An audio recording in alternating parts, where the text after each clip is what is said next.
Des législatives, l'Espagne en attend d'ici la fin de l'année. Ce sera probablement en décembre et la ministre du Travail et communiste Yolanda Díaz a annoncé hier sa candidature. Elle a réussi à réunir autour d'elle de nombreux petits partis de gauche radicale, mais pas le principal d'entre eux, la formation Podemos. Les explications de notre correspondante Aurélie Chameroy.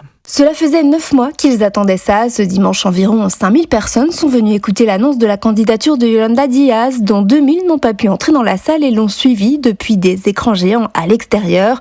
9 mois après avoir commencé son tour d'Espagne pour aller à la rencontre des citoyens, la numéro 3 du gouvernement s'est finalement lancée. Aujourd'hui, humblement, je vais franchir une étape. Aujourd'hui, je veux devenir la première présidente de ce pays.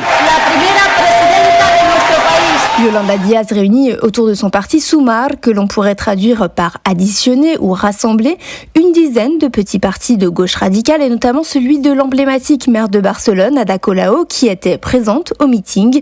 Mais elle n'a pas réussi à faire venir Podemos, le principal parti de la mouvance, membre du gouvernement de coalition avec les socialistes et aussi celui grâce auquel elle a pu accéder à son poste de ministre. Podemos a demandé un accord préalable garantissant l'organisation de primaires pour désigner le candidat aux prochaines législatives, ce que Yolanda Díaz a refusé. À 51 ans, cette fille de syndicaliste est connue pour son engagement féministe. Il y a une dizaine d'années, elle participait à des réunions politiques avec son bébé dans les bras.